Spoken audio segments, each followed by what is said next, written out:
दिल्ली में पहलवान लड़कियों के बाद अब मेडिकल कोर्स करने वाली लड़कियां अपने साथ शारीरिक शोषण करने वाले प्रोफेसर के खिलाफ मैदान में उतरी हैं।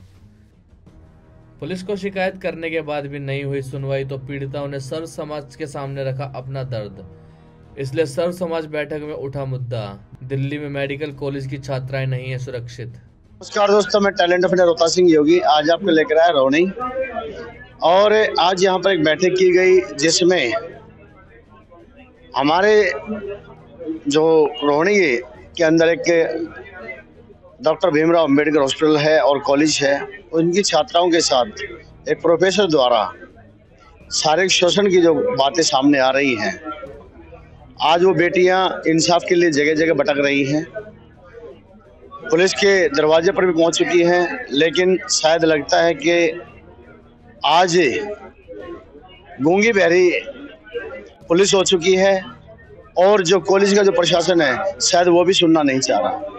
ऐसे में आखिरकार बेटियां जाए तो कहाँ जाए? उन बेटियों की आवाज़ बनकर आज इस मंच से एक आवाज़ उठी है। वो क्या आवाज़ है वो जान लेते हैं। हमारे साथ में भाई जगदीश जी हैं।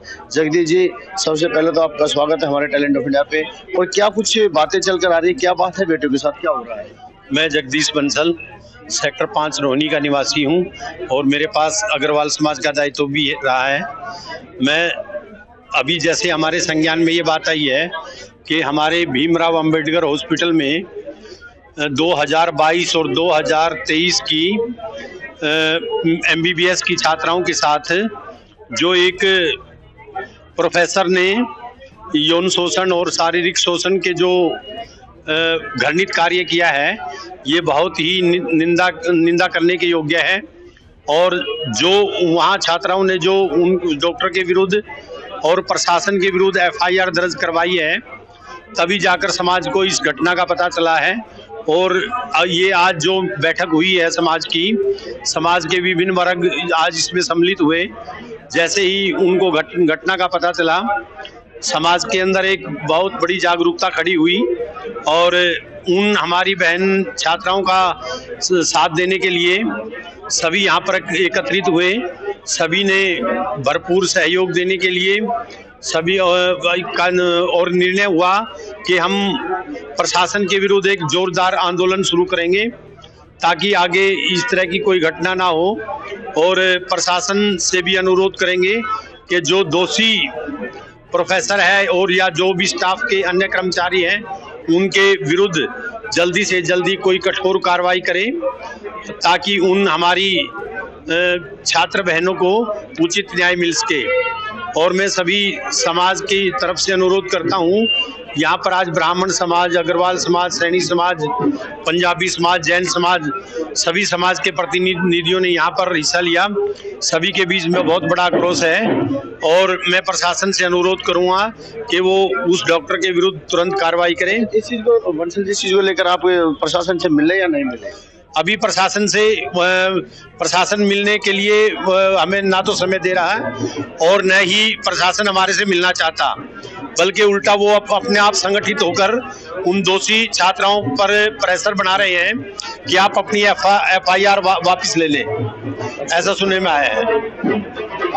अब यहाँ देखना होगा कि सबसे बड़ी बात है कि डॉक्टर इस पूरे शरीर की जानकारी रखता है, वही डॉक्टर अगर आज रेप जैसी घटनाओं को, शारीरिक शोषण जैसी घटनाओं को अगर अंजाम देता है तो सोचकर देखिए कि फिर बचता क्या है।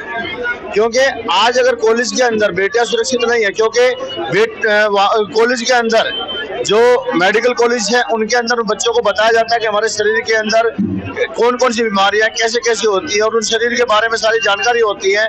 बावजूद उसके कि वो डॉक्टर जब जानता है कि शरीर के अंदर क्या है क्या नहीं है और उसके बाद वो अपने शरीर की पूर्ति के लिए उन बच्चियों का फायदा उठाता है। अब सोचकर देखिए कि जिस तरह की मानसिकता लेकर वो बच्चे पढ़ेंगे तो क्या आगे बढ़ेंगे?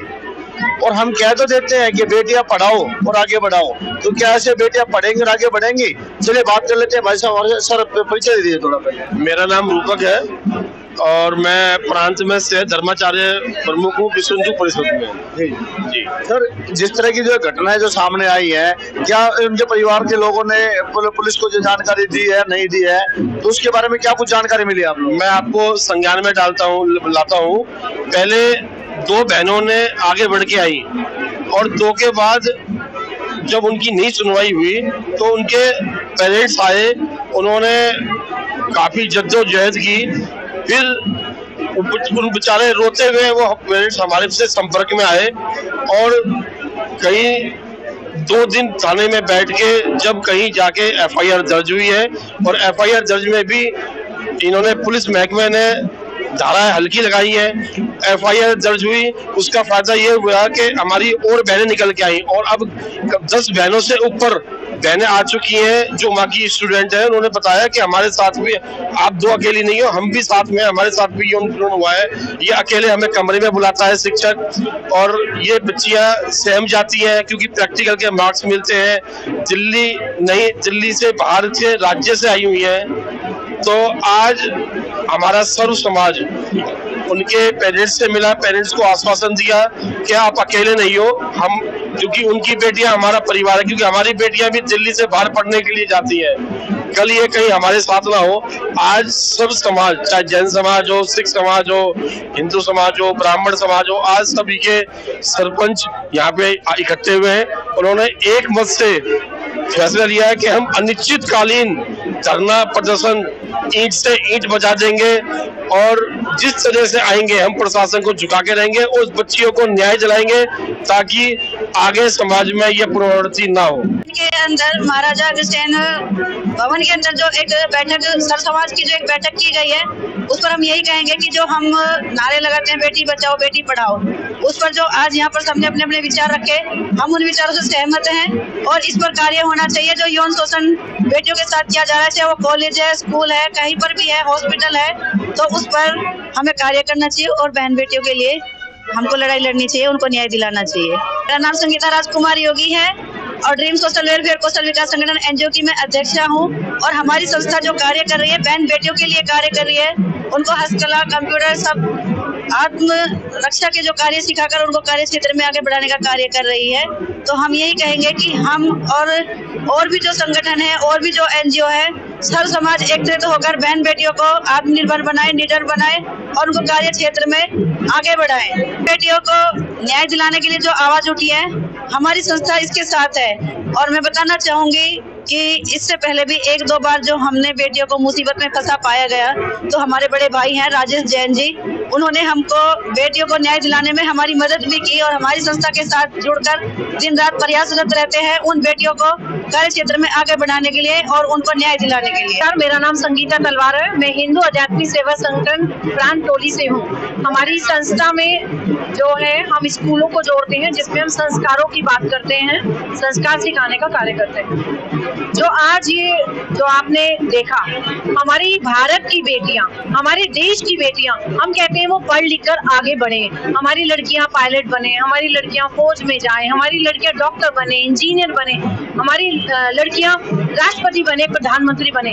लेकिन आज जब हम अपनी लड़कियों को ये सब बनाने के सपने से संजो रहे हैं और उनको बड़े बड़े इंस्टीट्यूट में भेज रहे हैं, और उसके बाद हमें पता चलता है कि वहाँ के जो प्रोफेसर्स हैं, वहाँ के जो टीचर्स हैं, वहाँ के जो अधिकारी हैं, वही उनके साथ दुर्व्यवहार कर रहे हैं। तो इसके खिलाफ हम आवाज उठा रहे हैं कि हमारी लड़कियां बिल्कुल सुरक्षित रहें, सुरक्षित हो और आजाद रहें। आजादी से वो अपने आप को जो करना चाहती हैं, जो अपना भविष्य वो बनाना चाहती हैं, उसमें वो आगे अपना उज्जवल भविष्य बनाएं। नाम संगीता शर्मा है, मैं एक समाज सेविका हूँ और जो ये मुद्दा उठा है लड़कियों को छेड़खानी के बारे, और जब तक ये दोषियों को सजा है, उनको जब तक सजा नहीं मिल जाती, हम इस संगठन को जारी रखेंगे और दोषियों को सजा नहीं मिलेगी और वो सलाखों के पीछे नहीं चले जाएंगे, तब तक हम शांत नहीं बैठेंगे। रोहिणी दिल्ली में स्थित बाबा साहेब डॉक्टर भीमराव अंबेडकर अस्पताल एवं मेडिकल कॉलेज में पढ़ने वाली छात्राओं के साथ वहां पर कार्यरत प्रोफेसर के द्वारा किए जा रहे शारीरिक शोषण के खिलाफ सख्त कानूनी कार्रवाई करवाने हेतु उत्तरी दिल्ली क्षेत्र के सर्व समाज एवं सभी सामाजिक, धार्मिक, व्यापारिक, छात्र एवं महिला संगठनों की एक बैठक का आयोजन रोहिणी सेक्टर 3 स्थित महाराजा अग्रसेन धर्मशाला में किया गया। इस बैठक में सभी समाज, जाति, बिरादरी के पदाधिकारी ज्यादा से ज्यादा संख्या में पहुंचे और भविष्य में इस तरह की घटना दोबारा न हो सके, इसकी योजना बनाने के लिए सभी सामाजिक संगठनों को आमंत्रित किया गया।